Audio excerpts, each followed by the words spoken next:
Hello hello guys, welcome to my video. और मैं एक वीडियो और लेके आई हूँ सीमा हैदर के लिए, जो मुझे आज ही न्यूज़ पता लगी है कि हमारे सबके मन में एक सवाल उठ रहा है ना कि भाई जब सब पाकिस्तानियों को भेजा जा रहा है इंडिया से बाहर, तो सीमा हैदर को क्यों नहीं भेजा जा रहा है ना। ये सवाल मेरे मन में भी था और बाकी मेरे जैसे जो बहुत सारे लोग हैं उनके मन में भी होगा कि भाई सीमा हैदर को क्यों नहीं भेजा जा रहा है ना। तो एक सवाल पता, एक बहुत ही फनी सी अजीब सी बात सामने आई है कि बताया जा रहा है कि सीमा हैदर को क्यों नहीं भेजा जा रहा है, कि जो पाकिस्तानी इंडिया से बाहर भेजे गए हैं उनका एक रीज़न बताया गया है कि वो किसी ना किसी तरह के वीज़े पे आए हुए थे, है ना। वीज़ा इशू करा के आए हुए थे वो लोग, चाहे जैसे भी आए हैं वो लीगल तरीके से आए थे, है ना। तो देखिए कितना बड़ा झोल चल रहा है इंडिया के अंदर अभी भी। कहते हैं ना कि हर चीज़ के लिए कुछ ना कुछ चलता रहता है। तो ये एक झोल सामने आया है जो चलना नहीं चाहिए वैसे रियल में, लेकिन चल रहा है ना। कि भाई क्या नाम है कि उसके पास, लेकिन अब जो भी गए हैं पाकिस्तानी वापस जो गए हैं किसी ना किसी वीज़ा के थ्रू आए हुए थे। कोई मेडिकल वीज़ा लेके, कोई ट्रैवलिंग के लिए आया था, टूरिस्ट के रूप में आया था, कोई ये यहाँ पे रह रहा है तो किसी का वीज़ा कंफर्म होना था, क्या था। ये बहुत तरह के 14 प्रकार के थे ये टाइप्स जो दे रखे हैं उसमें वीज़ा जो इशू कराने में कैंसिल हुए हैं। तो वो सबके कैंसिल कर दिए हैं वीज़ा, क्योंकि जो भी इस तरह के वीज़ा करा के आया है, कोई भी इशूज़ करा के आया है, वो उनको सबको वापस जाना पड़ेगा, ये बोला गया था। लेकिन अब वो सारी डेडलाइन जो होती है वो सब ख़त्म हो गई हैं कि जो पाकिस्तानियों को दी गई थी कि भाई तुम्हें वापस जाना है, और बाकायदा सबको भेजा भी गया है। ये उत्तर प्रदेश में ये रह रही है, इसके उत्तर प्रदेश में से भी बहुत सारे लोग गए हैं पाकिस्तान, वापस गए हैं जो आए हुए थे किसी ना किसी रीजन से यहाँ पे। लेकिन सीमा हैदर क्यों नहीं गई है?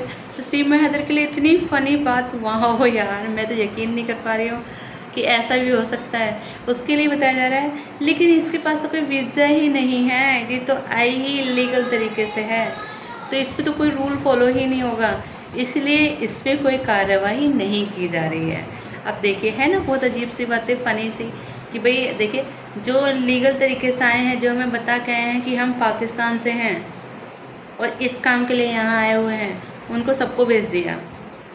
तो मेरे हिसाब से तो ये बहुत गलत हुआ है ना कि भाई उनको सबको भेज दिया।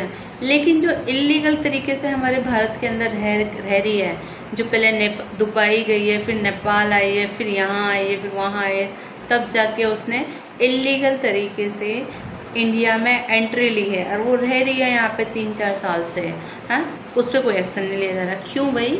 ऐसा क्यों? ऐसा क्यों हो रहा है? क्या रीज़न है ऐसा होने का? कि भाई अगर कोई इलीगल तरीके से आ जाता है तो वो तो टेररिस्ट ही हुआ ना, वो तो कोई जासूस ही माना जाएगा। अब तुम जो लीगल तरीके से आए हैं इशूज़ करा के, अपना वीज़ा इशू करा के, उनको तो वापस भेज रहे हो। जो इलीगल तरीके से आया है उसके ऊपर बहुत सारे कमेंट्स भी, और उस समय उसके ऊपर बहुत सारी बातें भी चली थी, उस पर कोई एक्शन नहीं लिया जा रहा। क्यों? ऐसा क्यों हुआ है ये समझ नहीं आया। फिर मुझे एक वीडियो दिखी तो मुझे लगा शायद यही रीज़न हो, तो मैं लगाऊंगी, वो देखना ज़रा। अब या तो अपनी वीडियो के बाद लगाऊंगी या फिर स्टार्टिंग में थोड़ी सी क्लिप चलेगी आपके सामने, वो देखना ज़रूर, है ना। तो मुझे खुद सरप्राइज़ हो गई मैं देख के कि अरे यार ऐसा भी होता है कि जो इलीगल तरीके से आया उसको एंट्री है, जो लीगल तरीके से आया अपना रीजन बता के आया उसको कोई एंट्री नहीं है, उसके लिए कोई सहूलियत नहीं है। तो ये तो गलत है, ऐसा तो होना ही नहीं चाहिए था ना। जो कोई अपना मेडिकल ट्रीटमेंट के लिए आ रहे हैं उन लोगों तक को भेजा जा रहा है वापस, तो इसको क्यों नहीं भेजा गया? ये तो और हमारे देश में लीगल तरीके से आई है, कोई लीगल डॉक्यूमेंट्स है ही नहीं इसके पास, तो ना पाकिस्तान का ना अभी इंडिया का है, तो इसको क्यों इतनी सहूलियत दी जा रही है? एपी सिंह के उस पर है, ये एपी सिंह का हाथ है सारा कि भाई वो इसको सपोर्ट कर रहा है। लेकिन क्यों करा जा रहा है सपोर्ट इसको? हमें ये समझ नहीं आ रहा क्या रीज़न है इसको सपोर्ट करने का। क्या लगती है ये एपी सिंह की बहन? तो देखो मैं कहना नहीं चाहती कुछ, लेकिन बहन तो स्पेशली नहीं लगती जितना वो सपोर्ट करता है, क्योंकि हर कोई इतना अपने सपोर्ट नहीं करते, तो ये तो फिर भी मुँह बोली बहन मानता है उसको, हाँ। तो ऐसा पता नहीं क्या है, मैं तो खुद शौक रह गई हूँ ये चीज़ सुन के, न्यूज़ सुन के कि ऐसा भी होता है। तो देखिए कहाँ कहाँ क्या क्या चल रहा है पता ही नहीं लगता हमें तो। आगे ये न्यूज़ मैं तो सोच रही थी कि क्यों ऐसा, क्यों हम लोग ऐसे सोच रहे थे ना कि ऐसा क्यों चल रहा है, लेकिन देखा क्या बताया है, जो इलीगल तरीके से आया उस पर कोई एक्शन नहीं होगा। बताइए, गलत है ये।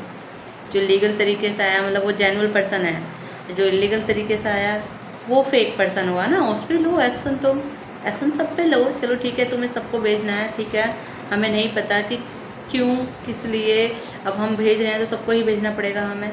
लेकिन ये क्या बात हुई कि भाई उसको रख लिया है, वो इलीगल तरीके से आई है, उस पर कोई एक्शन नहीं होगा, इसलिए वो उस पर कोई रूल फॉलो नहीं होगा। क्यों नहीं होगा रूल फॉलो? उसे तो सबसे पहले जाना चाहिए ना, सबसे पहले भेजना चाहिए उसको भाई। पता नहीं क्या चल रहा है सरकार में भी। हो सकता है जब ये अटैक वगैरह जो हो रहा है, अभी ऑपरेशन सिंदूर चला है, उसके बाद अब जो प्रॉब्लम चल रही है उसके बाद कोई एक्शन लिया जाए, पर लिया तो जाना चाहिए इसके लिए भी, क्योंकि यही थी एक लेडीज़। बाकी तो बेचारे जो भी आए थे अपने काम से आए थे, किसी न किसी रीजन से आए थे, लेकिन यही थी जो बार बार पाकिस्तानियों को ये एहसास दिला देती कि देखो मैं यहाँ तुम्हारे साथ खुश नहीं थी, अब इंडिया में जाके खुश रह रही हूँ, एक हिंदू के घर में खुश रह रही हूँ जाके, है ना। यही थी, और इस पर कोई एक्शन ना लेना ये तो बहुत गलत बात हो जाएगी। सो देखते हैं आगे क्या होता है। बाकी जो मुझे न्यूज़ मिली या जो मुझे पता लगा मैं आपके साथ शेयर करना चाहा। सो उसे पाकिस्तान नहीं किया गया और अब 29 तारीख के 14 कैटेगरी के वीजा रद्द कर दिए। 29 तारीख को वापसी की डेडलाइन भी खत्म हो गई, मगर सीमा हैदर वापस नहीं गई। ऐसा क्यों? ऐसा क्या है जो सब वापस चले गए लेकिन सीमा हैदर यहीं रह गई? तो आपको बता दें कि पहलगाम में आतंकी हमले के बाद भारत के विदेश सचिव ने बड़ा फैसला लेते हुए भारत में रह रहे सभी पाकिस्तानियों के 14 कैटेगरी के वीजा रद्द कर दिए थे। यानी कि इन सभी वीजा होल्डर्स को वापस अपने देश लौटना होगा, और अब सभी वीजा होल्डर्स के वीजा कैंसिल हो चुके हैं और वो वापस लौट गए हैं। लेकिन सीमा हैदर अब भी यहीं है, क्योंकि वो तो बिना वीजा के ही भारत आई थी। तो फिर उस पर वीजा कैंसिल का नियम लागू कैसे हो सकता है? ग्रेटर नोएडा के रहने वाले सचिन मीना के प्यार में पड़ी सीमा हैदर 2023 में नेपाल होते हुए भारत पहुंची थी, और वो भी अपने साथ 4 बच्चों को लेकर के।